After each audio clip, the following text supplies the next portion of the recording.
dikasih oleh Tuhan? Shalom. Kurang keras, ini kan ada 1000 orang. Jadi kita harus semangat.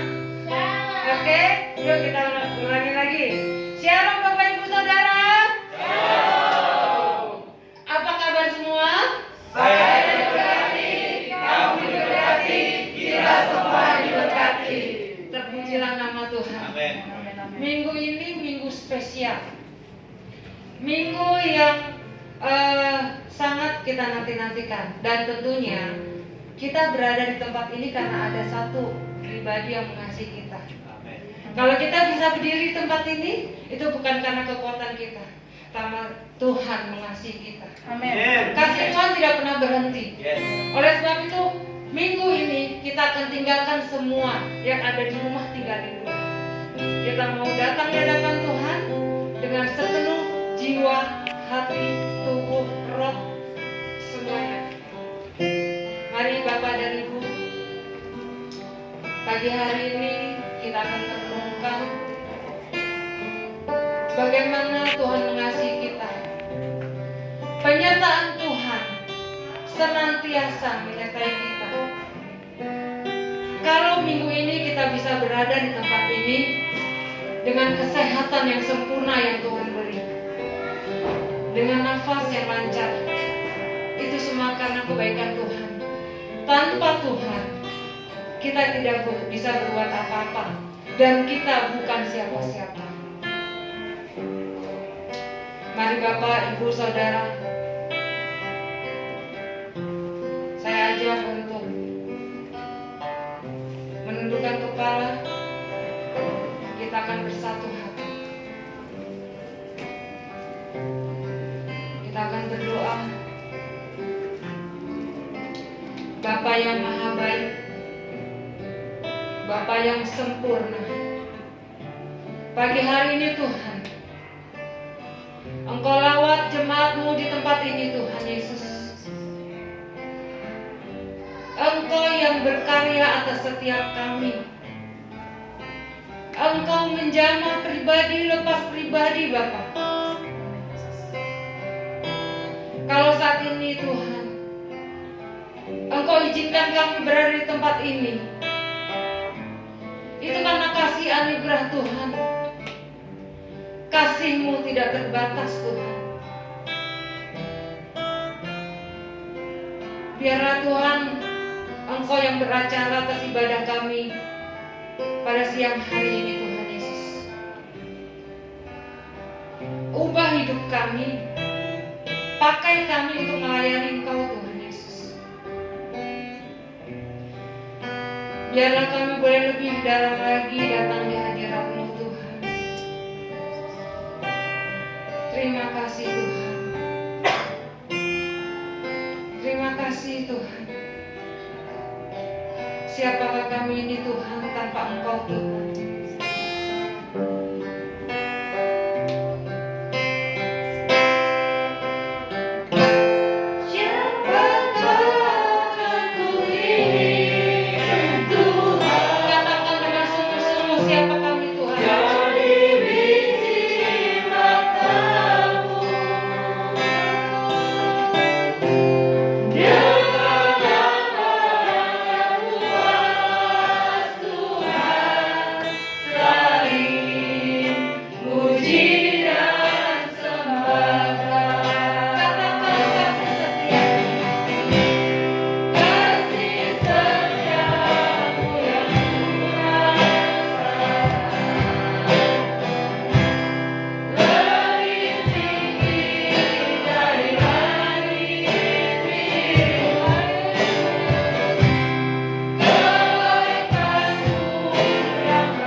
bersama. Kita akan renungkan satu nama, Tuhan Yesus yang begitu setia. Dia tidak pernah meninggalkan kita, apapun keadaan kita, bagaimanapun keluarga kita, masalah seperti apapun. Ingat satu nama, hanya Dia yang sanggup menolong kita. Tiba saatnya saat ini kita bersama lebih lagi kita merenungkan lagu ini. Betapa kasih Tuhan akan kita. Demi hari demi hari kita lalui bersama Tuhan. Kita angkat satu pujian, lagunya sekali lagi, Kasih Setiamu.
sebab itu Tuhan, jemaatmu di tempat ini Tuhan, kami mau lebih lagi bersorak-sorai bagi Engkau. Kami akan tinggikan, kami akan agungkan, muliakan nama-Mu Tuhan. Karena Engkau satu-satunya penguasa langit dan bumi. Tidak ada satu kuasa lain yang ada di tempat ini Tuhan selain Engkau yang kudus. Ubah kami, jamah setiap hati kami Tuhan Yesus. Siang hari ini kami bersepakat bersatu hati. Kami akan memuji, bersorak dengan tubuh yang Tuhan berikan, memuliakan nama-Mu dengan sepenuh tenaga kami Tuhan. Terima kasih Bapa, terima kasih Roh Kudus. Kami siap lebih lagi meninggikan nama-Mu. Mari jemaat yang siap memuji Tuhan katakan amin. Haleluya. Kita siap memuji nama Tuhan. Kita diberi tubuh yang kuat sama Tuhan. Kalau kita sehat sampai hari ini, itu karena pemulihan nama Tuhan. Amin. Oke? Sekarang kita akan kasih kepada Tuhan apa yang bisa kita kasih sama Tuhan. Kita akan menari, bersorak bersama-sama. Kita siap semua?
Jadi saudara-saudara, yang namanya menari itu nggak begini. Tadi kalau saya lihat menari gini, kasih Allah tak berkesudahan.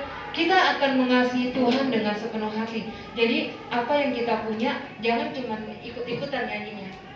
Beda menyanyi ketika dengan sepenuh hati. Kalau sepenuh hati kita akan menari dengan sukacita. Bisa? Yuk kita mulai lagi.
nggak ada hidup kita tanpa Tuhan, hampa.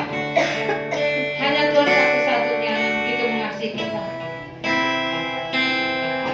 Mari Bapak Ibu, saya persilakan dulu kembali. Kita akan merenungkan betapa anugerah Tuhan luar biasa.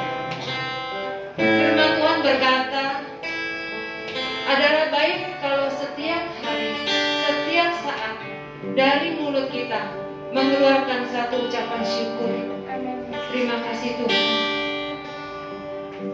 Firman Tuhan berkata di Mazmur 103, demikian bunyinya, pujilah Tuhan, hai jiwaku, pujilah namanya yang kudus, hai segenap batinku. Jangan pernah lupakan kebaikan Tuhan. Pagi hari ini kita akan belajar untuk tidak melupakan kebaikan Tuhan. Kalau kita saat ini berada di tempat ini, hanya satu tujuan kita, menyenangkan hati Tuhan. Karena semuanya kita punya, semua yang ada pada kita saat ini adalah anugerah Tuhan Yesus. Kita mau katakan ku ada.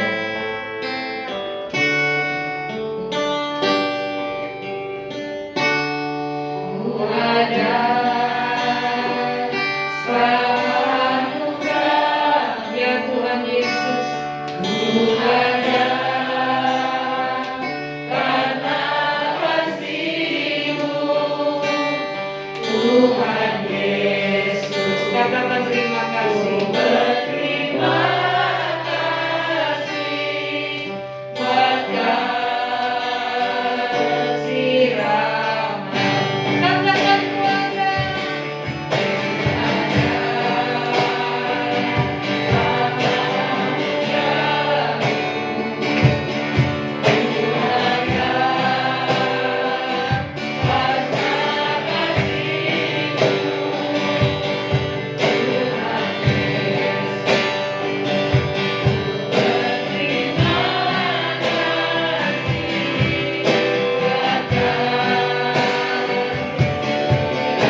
siang hari ini kami menyadari Tuhan,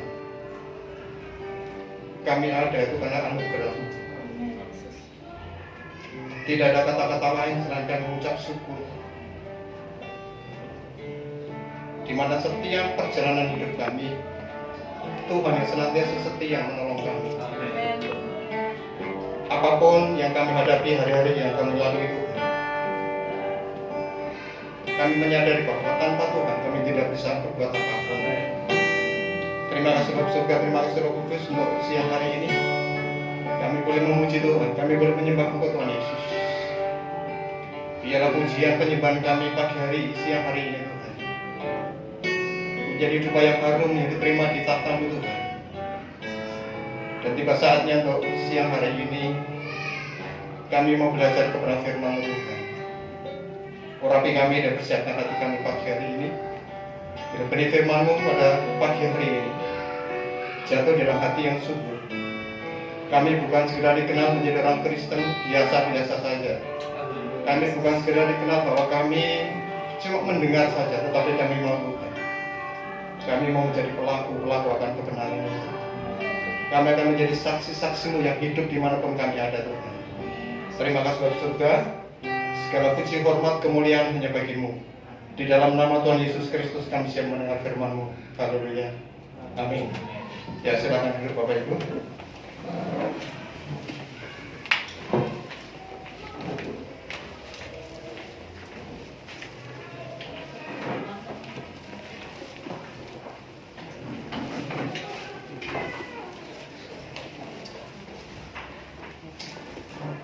Shalom Bapak Ibu. Shalom. Iya, izinkan saya hari ini untuk bisa berbagi firman Tuhan. Dan maafkan saya bahwa bukan berarti bahwa saya lebih baik dibanding Bapak Ibu, enggak. Kita sama-sama belajar. Jadi tema firman Tuhan siang hari ini adalah mengasihi Tuhan. Saya pikir ini adalah persoalan dasar baik bagi setiap kita, saya maupun Bapak Ibu, untuk cross check ulang. Apakah dasar yang kita bangun hari-hari ini dalam kehidupan kita masih solid atau tidak? Karena kita tahu bahwa ketika dasar tidak kuat, maka pertumbuhannya pun bahkan tidak bakalan hebat. Ketika dasar itu kita bangun tidak kuat, maka buahnya pun tidak akan baik. Bapak Ibu, salah satu dasar yang harus kita cek di dalam kehidupan kita hari lepas hari, di dalam proses kita mengiringi Tuhan, apakah kita ditemukan sebagai pribadi yang mengasihi Tuhan, masih setia, teruji pribadi kita untuk kita mengasihi Tuhan, ataukah kita jangan-jangan cuma dikenal bahwa saya mengaku saya masih mencintai Tuhan, saya masih mengasihi Tuhan. Beda, benar-benar kita mengasihi Tuhan, atau kita cuma sekedar mengaku Pak, saya masih mengasihi Tuhan. Jadi mari kita lihat kembali di dalam Alkitab, apakah kita masih mengasihi Tuhan atau tidak. Dilihat dari cara Tuhan melihat. Kita akan buka di dalam Yohanes 14.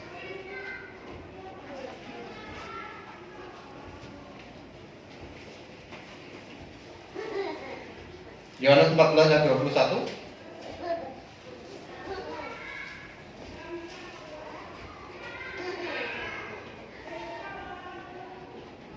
Sudah ketemu Bapak Ibu?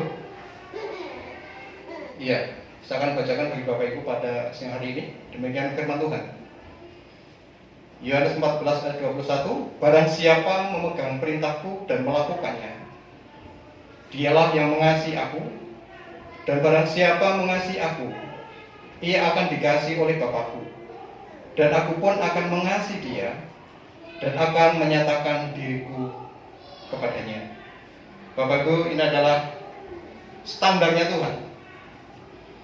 Tuhan memberikan standar buat setiap kita orang-orang yang mengasihi Tuhan. Jadi mengasihi Tuhan bukan gara-gara setiap hari Minggu kita rajin ke gereja. Setiap hari Minggu kita nggak pernah terlambat, kita rajin ke gereja. Setiap minggu kita pasti ke gereja. Tetapi apakah itu sebagai standar untuk kita mengasihi Tuhan? Atau kita sudah terlibat pelayanan yang cukup lama? Di sini ada orang tua saya. Tahun 2001 itu, akhir itu kami sudah belajar melayani.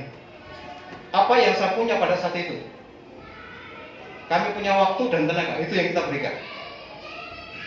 Waktu itu pelayanan pertama kali yang saya ambil adalah, tapi mungkin tahu, tukang parkir. Jadi kalau gereja di Sekan Baru itu sama seperti rumah di tempat ini. Parkiran itu seperti kita, motor itu di depan. Itu tugas saya setiap pagi itu udah stay di situ. Untuk saya bisa memberikan waktu dan tenaga saya karena cuma itu yang kita punya pada saat itu. Jadi saya melayani tahun 2001 sampai saat ini di tempat ini. Kalau dilihat secara kurun waktunya mungkin saya paling senior di dalam pelayanan. Tetapi apakah itu sebagai standar bahwa keluarga saya, Bapak Ibu menyimpulkan bahwa keluarga Bapak sudah mengasihi Tuhan? Belum tentu juga. Betul? Atau seperti tadi saya sampaikan bahwa atau karena setiap hari kita di gereja, pagi-pagi kita sudah di gereja, malam di gereja, tidur pun di gereja, niki, betul? Pagi itu kalau pagi pasti jam 5 itu sudah lewat depan gereja kita dan pasti pujian penyembahan ternaik, gitu kan? Tetapi apakah itu standar kita mengasihi Tuhan? Jadi kalau kita kembali, ya, kalau kita kembali kepada standarnya yang Tuhan berikan adalah jelas.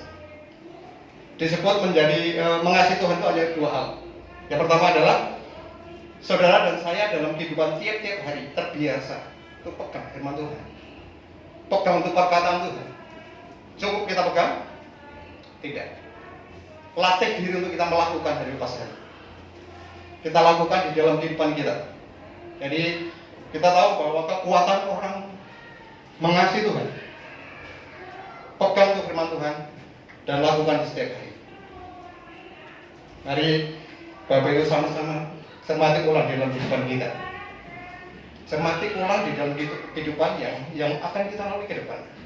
Apakah tiap hari Bapak Ibu dan saya benar-benar kita pegang dengan firman Tuhan itu dan memiliki suatu ketaatan yang senantiasa kita bangun hari lepas hari.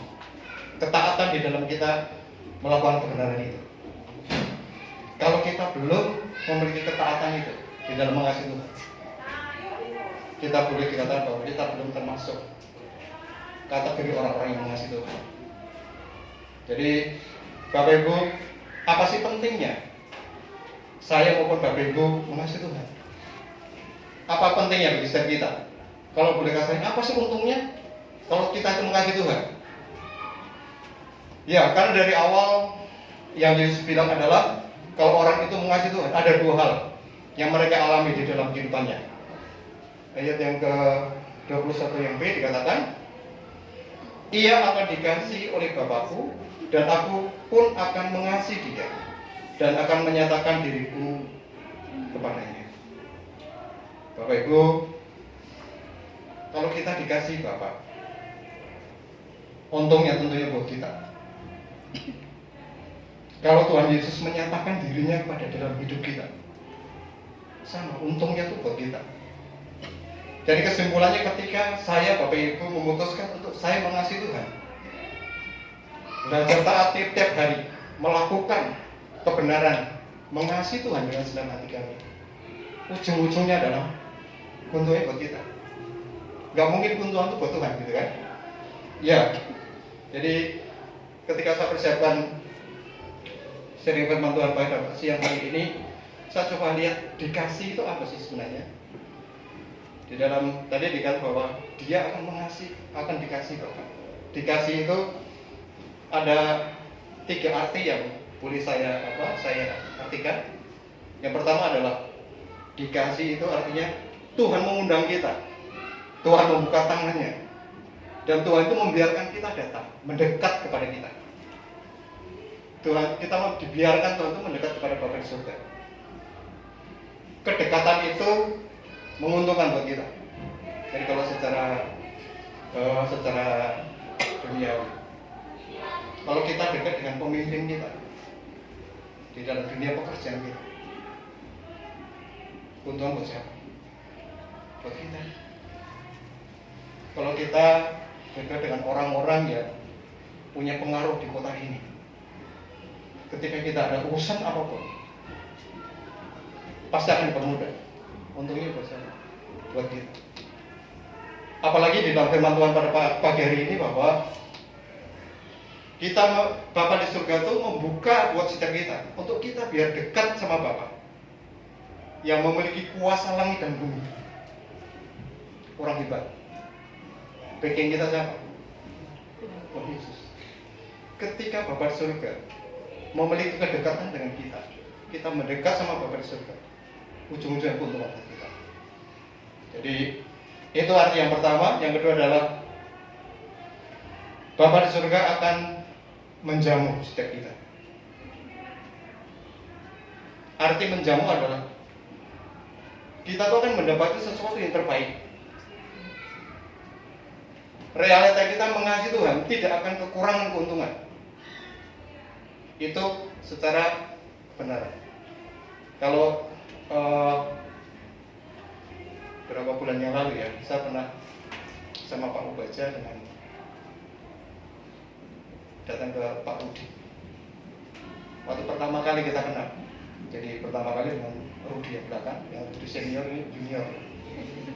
Waktu itu saya bilang, Pak Rudi kita main ke KSP, Pak nanti kita kenalkan dan kita satu keluarga. Ya. Saya tanya udah kasih tahu belum? Oh sudah. Yakin bahwa setiap kita ketika kita kedatangan tamu, pasti kita membersihkan segala sesuatu yang terbaik. Yang kotor kita bersihkan, yang harusnya tidak ada snack makanan, pasti kita ada datang. Walaupun kita nggak ada snack, kan? Kita ada datang, kita jamu itu. Sama dengan arti ketika Bapa di surga itu menjamu kita. Dalam arti bahwa ketika kita mengasihi Tuhan, Tuhan itu tidak akan memberikan kekurangan, tapi keuntungan buat setiap kita. Yang ketiga adalah arti dari dikasih, Tuhan akan memberikan buat setiap kita bahwa kita puas menjalani kehidupan ini sampai akhirnya. Kalau bulan yang lalu saya sampaikan tentang tokoh Ayub, bagaimana perjalanan Ayub yang orang hebat, orang terkaya di timur dunia, di belah dua di timur. Dia paling kaya, kurang apa kaya? Dia kena tragedi, dia jatuh miskin. Anaknya 10 dalam waktu semalam meninggal. Istrinya mengutuki Ayub untuk suruh menyangkal Tuhan. Tetapi apakah endingnya di dalam kesulitan Ayub pernah menyangkal Tuhan? Tidak pernah. Tetapi ketika di endingnya cerita itu, semua dikembalikan berapa kali lipat oleh Tuhan. Maksudnya ini, Ayub mengalami kepuasan di dalam hidupnya dari awal sampai akhirnya. Ya, itu dikasih yang ketiga. Hal yang kedua tentang Kristus akan menyatakan diri kepada kita. Saya bisa sederhanakan bahwa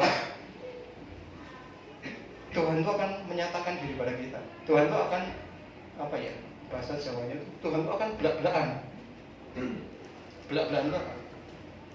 Tuhan itu akan fair-fairan gitu loh. Tuhan itu bukan Tuhan yang bersembunyi, enggak. Tuhan akan belak-belakan dan Tuhan akan membebaskan kita untuk masuk mendekat kepada Tuhan. Ya, kita akan buka dalam 1 Korintus 2.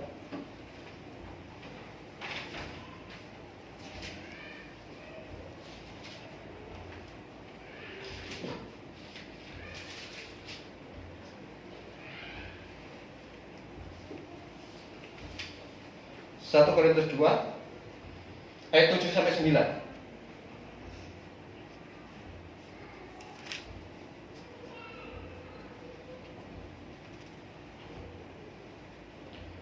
Demikian firman Tuhan. 1 Korintus 2 ayat 7 sampai 9. Tetapi yang kami beritakan ialah hikmat Allah yang tersembunyi dan rahasia yang sebelum dunia dijadikan telah disediakan Allah bagi kemuliaan kita. Tidak ada dari penguasa dunia ini yang mengenalnya, sebab kalau sekiranya mereka mengenalnya, mereka tidak menyalibkan Tuhan yang mulia. Tetapi seperti ada tertulis, apa yang tidak pernah dilihat oleh mata, dan tidak pernah didengar oleh telinga, dan yang tidak pernah timbul dalam hati manusia, semua yang disediakan Allah untuk mereka yang mengasihi Dia. Bapak Ibu, kalau di ayat yang ke-7 ada yang kira-kira janggal ketika kita baca. Tetapi yang kami beritakan ialah hikmat Allah yang tersembunyi dan rahasia, yang sebelum dunia dijadikan telah disediakan Allah bagi kemuliaan kita. Bagi kemuliaan kita, bukan kemuliaan Tuhan. Tetapi yang janggal, kenapa hikmat Allah yang tersembunyi dan rahasia itu justru diberitakan oleh Paulus? Betul enggak? Harusnya sesuatu hikmat Allah yang tersembunyi dan rahasia itu harusnya tidak bisa diberitakan. Tapi Paulus beritakan. Sedangkan di ayat berikutnya dikatakan bahwa penguasa di bumi ini tidak kenal itu, tidak lihat itu namanya hikmat Allah yang tersembunyi dan rahasia itu.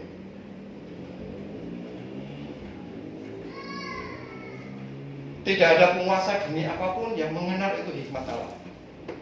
Dalam arti kata bahwa orang yang tidak mengasihi Tuhan tidak mungkin memiliki hikmat Allah yang tersembunyi dan rahasia tersebut. Hikmat Allah yang tersembunyi dan rahasia itu cuma dimiliki oleh orang-orang yang mengasihi Tuhan. Ayat yang ke-9 dikatakan bahwa tetapi seperti ada tertulis, apa yang tidak pernah dilihat oleh mata. Bapak Ibu sering dengar familiar sekali firman Tuhan yang ayat yang ke-9. Bahkan mungkin kita sering dengar kesaksian dari saudara-saudara seiman kita. Apa yang gak pernah dilihat oleh mata itu Tuhan sediakan, gitu kan? Tapi kita lihat, sebelumnya ini diberitakan oleh Paulus adalah sesuatu hikmat Allah yang tersembunyi dan rahasia.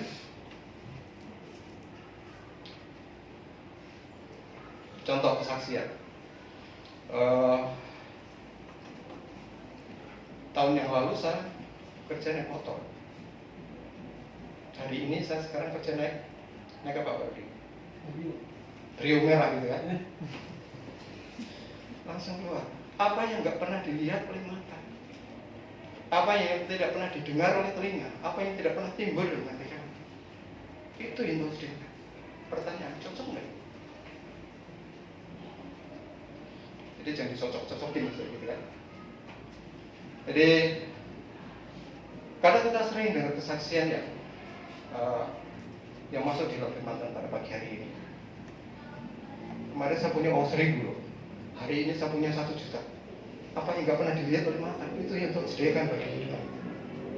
Tetapi kita tahu bahwa ketika Paulus memberitakan hikmat Allah yang rahasia dan tersembunyi itu, apa yang mata yang gak pernah melihat tentang hikmat Allah yang tersembunyi dan rahasia itu, ketika Paulus beritakan, orang melihat itu hikmat Allah.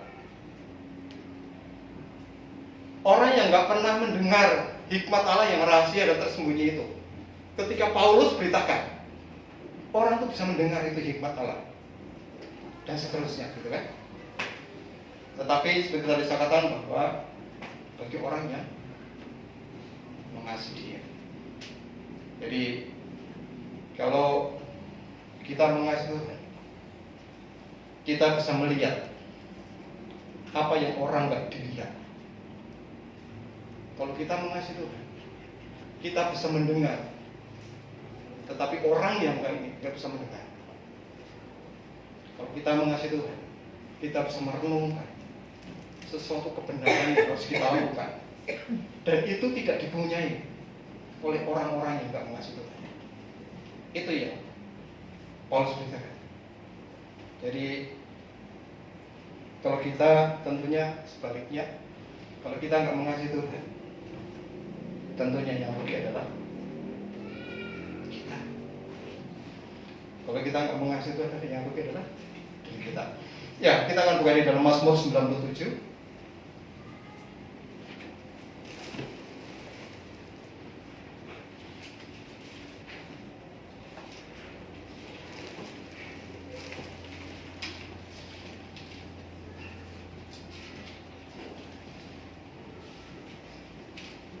Mazmur 97 ayat yang ke-10.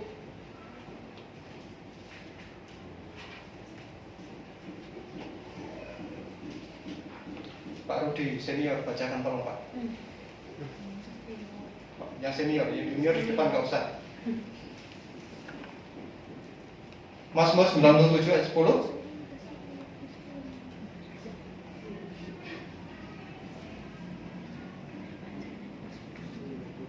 Mazmur 97 ayat yang ke-10. Mazmur 97 ayat yang ke-10, inilah bunyinya.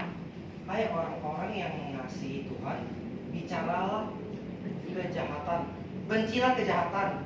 Dia yang memelihara nyawa orang-orang yang dikasihinya, akan melepaskan mereka dari tangan orang-orang fasik.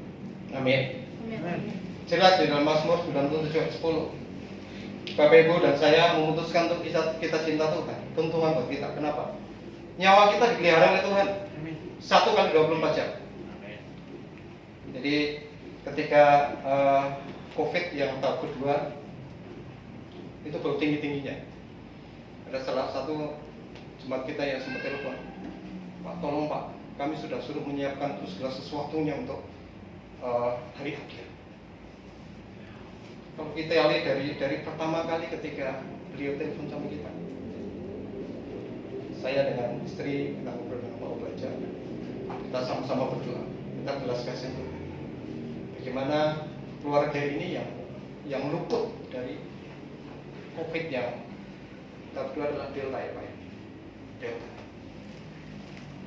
Mazmur katakan bahwa nyawa kita tuh dipelihara Tuhan bagi orang yang mengasihi Tuhan. Di sini adalah bencilah kejahatan. Standar untuk kita mengasihi Tuhan. Pertama tadi dikatakan bahwa pegang untuk firman Tuhan dan kita lakukan hari lepas hari. Tapi yang kedua adalah Bapak Ibu dan saya, mari kita sama-sama belajar. Bencilah itu kejahatan. Bencilah kejahatan itulah yang kedua. Kadang-kadang kita sering ketemu dengan anak-anak Tuhan atau teman-teman satu kepercayaan. Hidup kita, ya kadang-kadang kita pilih yang abu-abu. Yang penting kita aman deh, gitu kan. Sekarang gak usah di dalam Tuhan. Untuk kita jalan kaki aja, kalau kita berjalan di tengah jalan, pasti kita akan celaka. Apalagi di dalam Tuhan. Mazmur katakan apa? Kalau mau panas ya panas, kalau mau dingin ya dingin, gitu kan. Katanya bahwa kalau kita mau ikut Tuhan, ya ayolah kita serius ikut Tuhan. Kalau kita mau serius untuk mengasihi Tuhan, ya ayo kita habis-habisan sama-sama, gitu kan. Tapi kalau enggak, ya sudah, tinggalkan, gitu kan. Jadi kita nggak bisa main di area abu-abu, gitu kan. Jadi kata bencilah dalam bahasa aslinya adalah menjadikan kejahatan itu musuh, bebuyutan. Bebuyutan. Pak Rudi, apa bebuyutan? Susah. Apa? Musuh besar. Musuh yang besar. Ini bahasa Jawa. Jadi bencilah itu adalah bahasa aslinya menjadikan kejahatan menjadi musuh, bebuyutan turun-temurun menjadi musuh. Jadi nggak cuma berhenti di saya sebagai kepala rumah tangga, berhenti di kita, tapi harus turun-temurun. Jadi kalau kita cinta Tuhan, kita mau biar nyawa kita tuh dipelihara oleh Allah. Hal ini yang harus kita sama-sama kerjakan dan harus kita tegaskan dalam hidup kita. Jauhilah kejahatan adalah menjadi musuh turun-temurun bagi kehidupan kita. Iya, kalau kita baca di dalam Ulangan 6, nggak usah dibuka hari ini. Nanti Bapak Ibu orang tua boleh buka. Itu di Ulangan 6 mungkin di kira-kira pertengahan.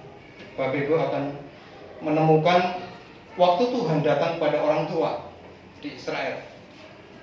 Lalu Tuhan bilang kepada orang tua dari orang Israel ini, ajarkan pada anak-anakmu kepada anak-anaknya. Jadi maksudnya saya mengajarkan anak-anak saya Lisa maupun Yosi, tetapi mengajarkan juga anak-anaknya Lisa maupun Yosi nantinya, cucunya berarti kan.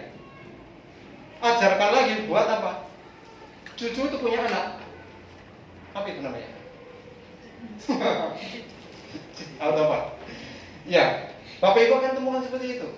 Tuhan itu menjumpai bagi Bapak Ibu orang tua di Israel untuk mengajarkan hakikatnya bagaimana mengasihi Tuhan. Itu diajarkan turun-temurun. Jadi ajarkan mereka waktu mereka mau tidur. Ajarkan mereka pada anak-anak kita bagaimana hakikatnya mengasihi Tuhan. Waktu bangun tidur. Ajarkan mereka bagaimana hakikatnya mengasihi Tuhan. Waktu kita bersama-sama. Waktu perjalanan dengan mereka. Kalau saya gini, singkat cerita bahwa Tuhan mau bahwa kita mengajarkan generasi kita itu tak habis-habisnya. Ketika ada kesempatan kita harus bicara tentang kebenaran. Bagaimana mengasihi Tuhan. Jadi tak henti-hentinya kita harus mengajarkan itu semuanya. Ya, Tuhan mau ajarkan mengasihi Tuhan turun-temurun. Sebab kalau dikaitkan dengan kejahatan yang tadi saya katakan bahwa menjadikan kejahatan menjadi musuh yang turun-temurun. Jadi dua ini yang harus menjadi bekal buat kita, modal buat kita untuk kita mengasihi Tuhan. Jadi nggak mungkin lah kalau kita ngaku cinta Tuhan, tapi kita masih lah belajar korupsi dikit-dikit gitu ya. Itu cuma sedikit gitu. Kita ngaku kita mengasihi Tuhan, tetapi kita memperlakukan istri tidak benar. Kita ngaku mengasihi Tuhan, tetapi kita memperlakukan seorang suami tidak pas. Jadi mari kita sama-sama. Saya juga belajar. Ini saya bicara di sini ada istri saya. Jadi kalau saya menyimpang dia udah kasih kode. Ya, kita buka di dalam Amsal 8 ayat 13.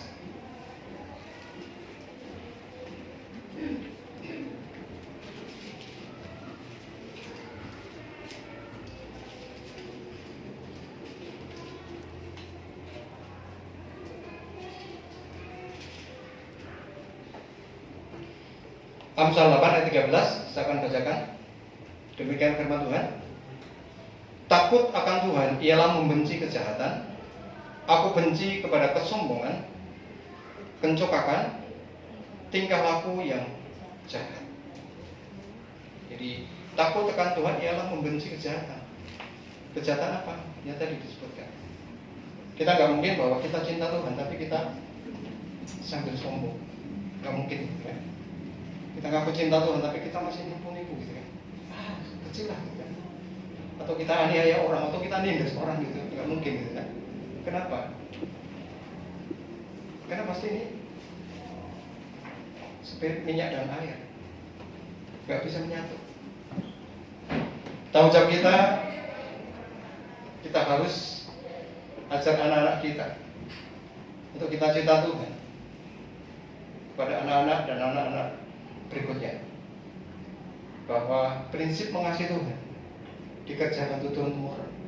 Prinsip untuk kita membenci kejahatan sama, itu juga turun-temurun. Ya, kita buka di dalam 2 Timotius 3.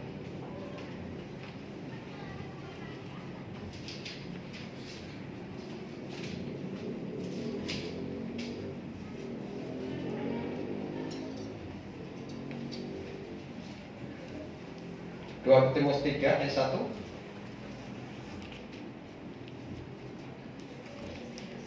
Ayat 1 sampai 5.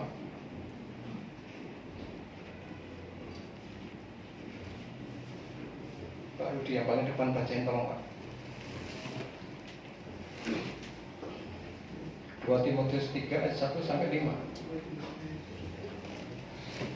2 Timotius 1 ayat 3. 2 Timotius 3 ayat 1 sampai 5 begini bunyinya. Keadaan manusia pada akhir zaman.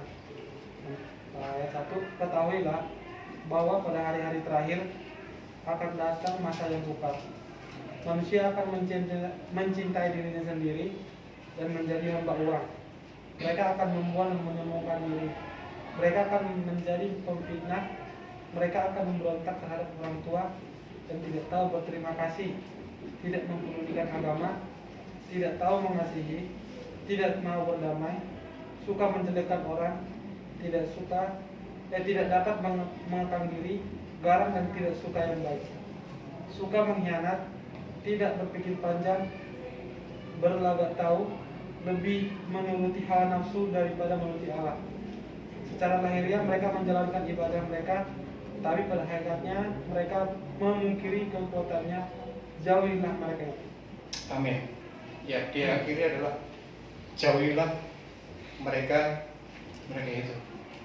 Bapak Ibu, apa yang kita dapat dari 2 Timotius 3 ayat 1 sampai 5? Kita hidup pada hari-hari terakhir, akan datang kesulitan, masa-masa sulit, masa-masa sukar itu akan datang.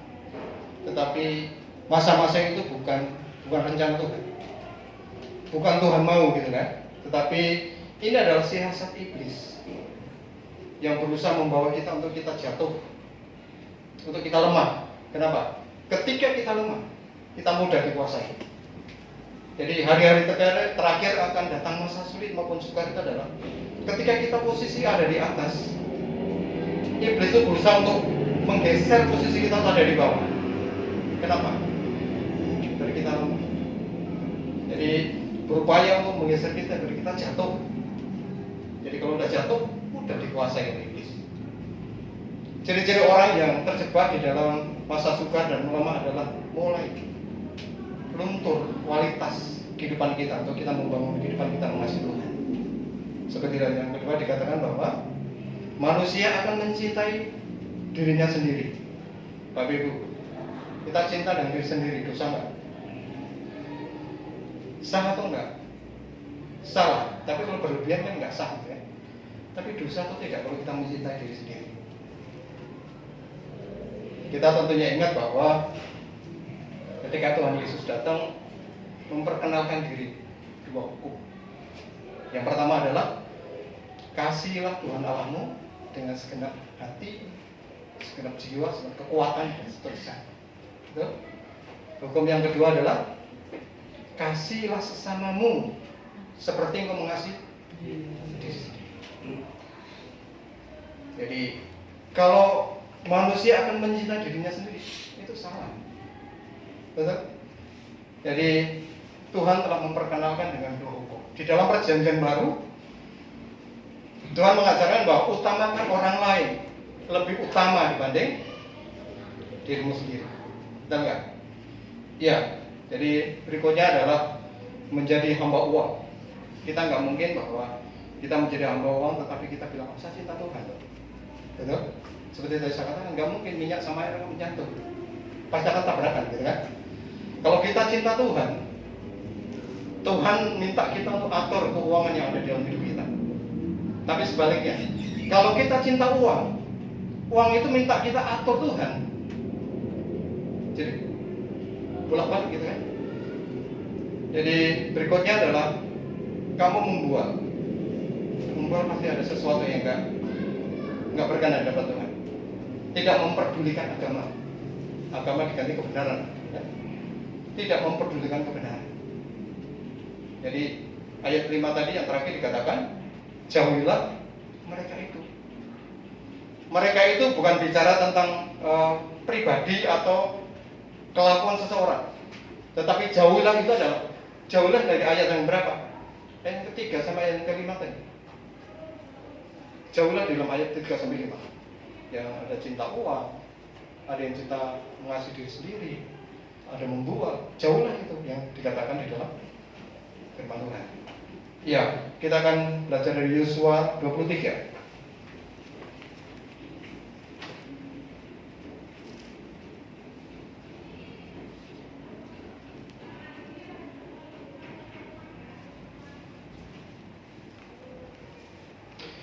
Yosua 23 ayat yang ke-11.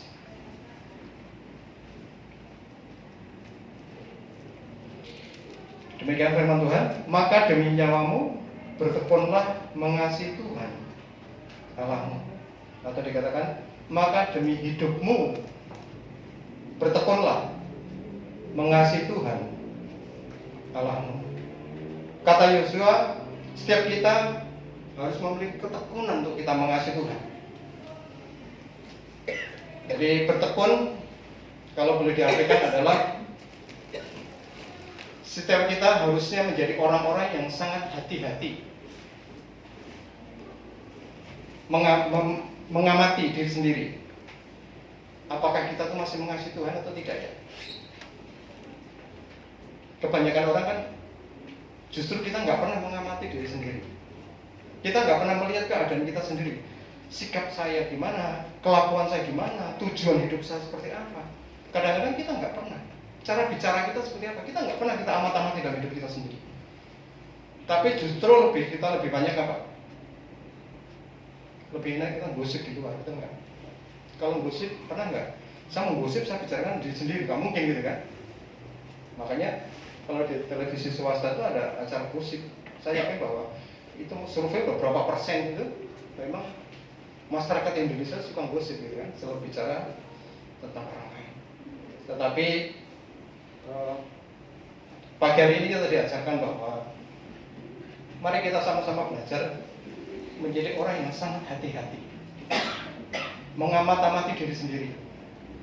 Apakah kita tuh masih mengasihi Tuhan atau enggak? Saya sering ngobrol dengan Mas Bagas. Ini adalah teman ini, tim. Jadi kalau kita melihat setiap saat yang dilakukan oleh Mas Bagas itu sesuatu yang ngeri gitu kan. Setiap saat ketemu dengan orang yang meninggal, kita harus memandikan, bukan karena memandikannya gitu kan. Kalau ketika kita melakukan membersihkan jenazah yang dilakukan oleh Mas Bagas itu, kita mulai berpikir gimana ya hidup kita. Kenapa? Seperti Bapak pernah kata di tempat ini, kita nggak bisa mengelak dengan waktunya ketika kita mau dipanggil itu, kapanpun dan saat apapun, situasi apapun gitu kan. Tetapi kalau kita tidak siap, kalau kita tidak mau belajar mengamati dalam hidup kita nggak mau belajar memperhatikan hidup kita akan menyesal depannya. Jadi firman Tuhan tidak kebetulan kalau Tuhan ajarkan bahwa selumbar di mata orang itu kelihatan, tapi balok di mata kita itu nggak nampak gitu kan. Biar ini nggak menjadi gaya hidup kita. Jadi kita belajar untuk kita boleh mulai sekarang boleh mengamati hidup kita. Kita boleh lihat bagaimana kehidupan keadaan kita hari ini. Jadi kita bisa putuskan kita tetap stay untuk kita mengasihi Tuhan, untuk kita tetap stay untuk kita menjauhi setiap kejahatan. Jadi itu yang pagi hari ini. Sebulan yang lalu saya pernah sampaikan tentang tokoh Ayub. Ayub 1 ayat 5, nggak usah dibuka. Saya cuma refresh kembali bahwa anak-anak Ayub adalah anak-anak yang suka pesta. Papanya tahu bahwa anak-anaknya suka pesta, tapi papanya membangun kebiasaan. Karena anak-anaknya memiliki kebiasaan pesta, bapaknya juga membangun kebiasaan. Untuk apa? Untuk dia bangun pagi, untuk dia kumpulkan, dia berdoa untuk anak-anaknya. Dan apa? Dan dia mempersembahkan korban bakaran. Korban bakaran itu apa? Korban tipu salah, minta ampun sama Tuhan. Kalau apa? Kalau anaknya sepanjang malam ketika pesta, itu mendukakan hati Tuhan. Ayub sangat hati-hati sekali, jangan sampai anak-anaknya itu melanggar akan kebenaran itu. Jadi itu Ayub yang dilakukan, nggak cuma sekali 2 kali, tapi dalam firman Tuhan dikatakan setiap kali itu Ayub lakukan. Jadi sangat konsen sekali. Sama di dalam Ayub 31 ayat 3 sampai 6. Ayub membangun prinsip dalam hidupnya. Ini kita buka dulu aja, Ayub 31.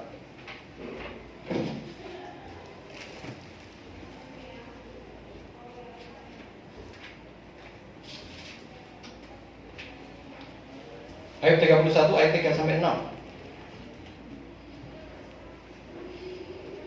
Dikatakan demikian, Bukankah kebinasaan bagi orang yang curang dan kemalangan bagi orang yang melakukan kejahatan?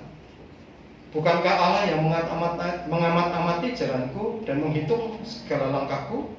Jikalau aku bergaul dengan dusta, atau kakiku cepat melangkah ke tipu daya, biarlah aku ditimbang di atas neraca yang teliti, maka Allah akan mengetahui bahwa aku tidak bersalah. Bapak Ibu, bisa kita lihat salah satu tokoh yang boleh kita contoh.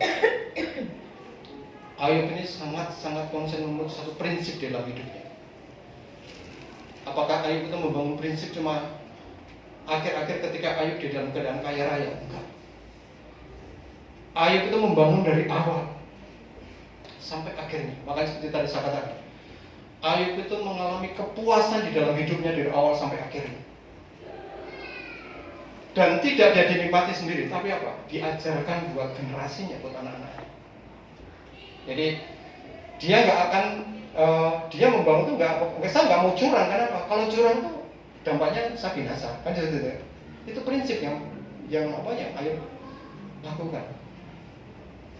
Prinsip yang berikutnya adalah Allah yang mengamat-amati jalanku dan menghitung segala langkahku. Itu prinsip yang Ayub bangun di dalam hidupnya.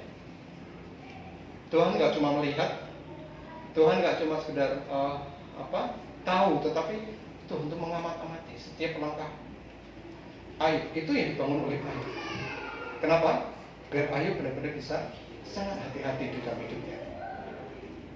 Ayub tahu bahwa saya mau kemana, itu Tuhan tahu. Saya mau melangkah kemana, tujuan saya kemana, pasti kita tahu. Seperti bulan lalu saya katakan, kalau kita sendiri belum tahu langkah kita berapa langkah.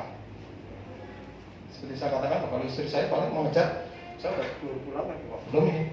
Jadi saya harus melangkah lagi gitu kan. Cuma sekedar memenuhi target, tetapi setiap langkah kita Tuhan tuh persis tahu. Mau kemana kita tahu. Keputusan apa yang akan kita lakukan ke depan Tuhan tahu.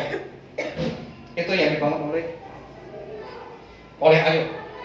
Jadi mari kita sama-sama kesimpulannya di dalam sharing firman Tuhan pada siang hari ini.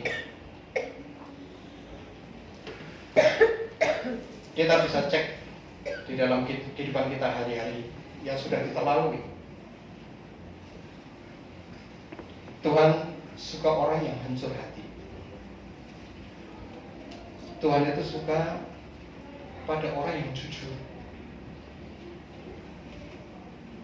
Mari kita selesaikan diri kita dengan Tuhan. Kita datang sama Tuhan. Tuhan, saya ada orang yang berdosa. Saya tahu bahwa itu harusnya nggak saya lakukan, tapi saya lakukan Tuhan. Ampuni saya Tuhan. Mari kita mulai kembali. Bangun diri sendiri, selesaikan diri kita dengan Tuhan. Minta ampun sama Tuhan. Mulai kita bangun kehidupan kita yang baru. Mulai kita hati-hati di dalam kita melangkah kehidupan kita hari ini ke depan. Hati-hati untuk dalam kita berbicara contohnya. Kita hati-hati untuk kita bersikap. Kita hati-hati untuk kita memiliki suatu kelakuan. Apa yang kita pamerkan kelakuan kita di tengah-tengah kehidupan kita. Mulai kita belajar hati-hati untuk kita gaya hidup kita. Pas enggak sesuai dengan prinsip firman enggak gitu kan? Jadi pastikan bahwa standar dalam hidup kita adalah pegang untuk firman Tuhan. Latih diri untuk kita melakukan hari lepas hari. Dan jauhilah itu kejahatan. Jadi seperti Ayub dikatakan bahwa biarlah aku ditimbang di atas neraca yang teliti, maka Allah akan mengetahui bahwa aku tidak bersalah. Di satu titik nanti, ketika kita ditimbang di dalam neraca yang teliti, biarlah kita ditemukan orang-orang yang bersih, orang-orang yang tidak bersalah. Kenapa? Karena setiap hari kita belajar membangun kehidupan kita. Baik, mari kita mengasihi Tuhan. Amin. Ya, cukup firman Tuhan pada siang hari ini. Mari kita undang untuk pemain musik dan bel singer.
Mari kita sama-sama sepakat kita berdoa untuk firman Tuhan pada siang hari ini. Bapa kami yang kami sembah di dalam nama Tuhan Yesus Kristus, siang hari ini Tuhan telah bukakan pengertian yang baru buat setiap kami. Kami tidak mau bahwa kehidupan kami itu sia-sia. Kehidupan kami yang senantiasa dikendalikan oleh gemerlapan dunia yang membawa kami terseret jauh dari Tuhan. Biar siang hari ini kami boleh cek di dalam kehidupan kita hari-hari ini, apakah di dalam kehidupan kami setiap pribadi kami, apakah hidup kami masih mengasihi Tuhan dan melakukan latih diri untuk kita melakukan setiap kebenaran, ataukah kita masih mengajarkan setiap kita bahwa kita menjauhi setiap kejahatan yang ada. Roh Kudus biar siang hari ini mampukan setiap kami untuk kami keluar dari setiap keterpurukan yang ada. Tetapi kami mau Tuhan Yesus kami kembali seperti rencana Tuhan menciptakan kami. Seperti rencana Tuhan bagi setiap kami itu adalah indah. Siang hari ini matrikan firman-Mu di tengah-tengah setiap kami Tuhan. Tumbuh kembangkan firman-Mu pada siang hari ini. Bertumbuh, berbuah, berakar di tengah kehidupan kami. Sehingga dimanapun kami ada, Kristus itu ada. Dimanapun kami ada, orang boleh melihat Kristus melalui kehidupan kami. Terima kasih Bapak surga, terima kasih Roh Kudus. Mengucap syukur sekali untuk firman-Mu pada siang hari ini. Firman-Mu tidak berhenti sampai siang hari itu, tetapi firman-Mu mengikuti sepanjang hidup kami hari ini ke depan. Terima kasih Bapak. Mengucap syukur, segala puji, hormat, kemuliaan hanya bagi-Mu. Di dalam nama Tuhan Yesus Kristus yang mengucap semua doa. Haleluya. Amin. Ya, silakan dulu Pak Ibu.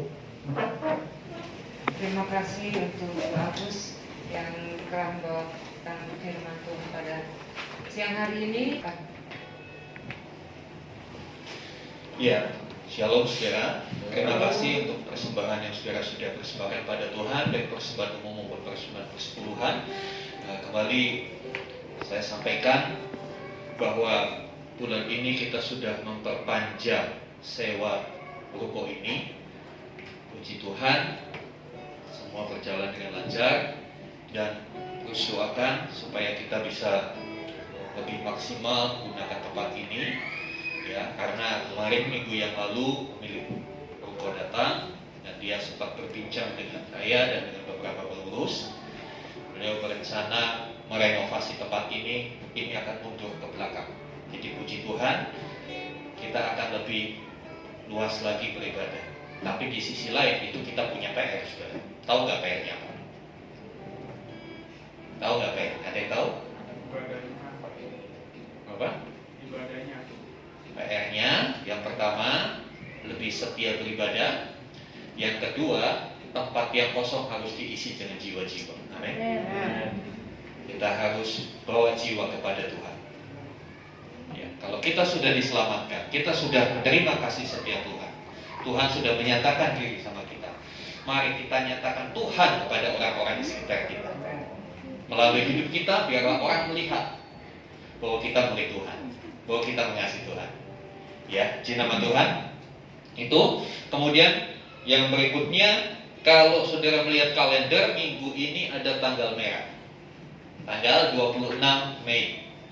Itu adalah hari yang diakui pemerintah Indonesia.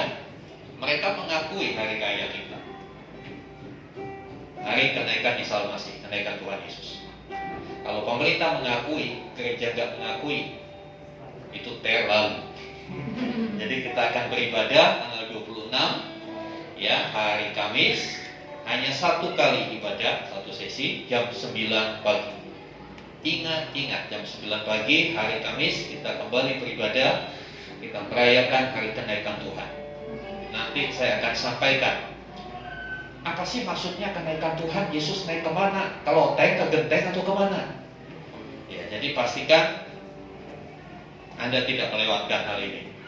Ya, kemudian tanggal 29 juga ada special event minggu yang akan datang, karena tanggal 29 Mei itu adalah hari ulang tahun Sinode Gereja Bethel Tabernakel. Saya mendapat surat edaran dari pimpinan pusat di Surabaya untuk setiap gereja lokal di bawah Sinode Gereja Bethel Tabernakel untuk membuat special event di tanggal 29. Kita ucapkan syukur. Ya, nanti siap-siap beberapa di antara saudara akan saya hubungi untuk saudara mempersiapkan kesaksian. Jadi hari Minggu itu spesial, bukan hanya ibadah biasa. Kita akan memberikan kesempatan jemaat Tuhan bersaksi apa yang sudah Tuhan perbuat dalam hidup saudara. Atau saudara belum ditunjuk yang mau, saya mau Pak bersaksi, nggak apa-apa, japri ke saya. Oke? Saya percaya dengan kesaksian kita, saudara-saudara kita akan dikuatkan, yang akan mendapat motivasi, terinspirasi untuk lebih sungguh-sungguh mengiring Tuhan. Ya, puji Tuhan. Terakhir saya mau sampaikan terima kasih untuk hambanya Pak Agus yang sudah melayani firman Tuhan hari ini. Kiranya apa yang sudah disampaikan bukan hanya sebagai pengetahuan kita, tapi mari kita lakukan bersama. Ya, kita sama-sama melakukan supaya seperti visi gereja kita boleh menjadi komunitas yang berdampak. Amin. Ya, mari sama-sama kita bangkit berdiri, kita akan naikkan doa-doa syafaat kita. Saya undang sama-sama kita berdiri. Haleluya, haleluya. Kami bersyukur Tuhan atas anugerah Tuhan. Kami boleh ada sebagaimana kami ada. Kami tidak dapat membayangkan kalau tanpa Tuhan seperti apa jadinya kami. Kami boleh melewati pandemi COVID-19. Kami bersyukur karena Tuhanlah kami boleh melewati semuanya dan kami tetap selamat. Terima kasih untuk bangsa dan negara kami. Terima kasih untuk para pemimpin bangsa kami. Terus Tuhan memberkati mereka, menuntun mereka, sehingga mereka menjadi pemerintah yang takut akan Tuhan, yang benar-benar mengupayakan kesejahteraan masyarakat. Dari Bapak Presiden sampai pemerintah daerah, pemerintah wilayah, lingkungan, RT/RW setempat, Tuhan memberkati. Kami juga bersyukur untuk jemaat Tuhan di tempat ini.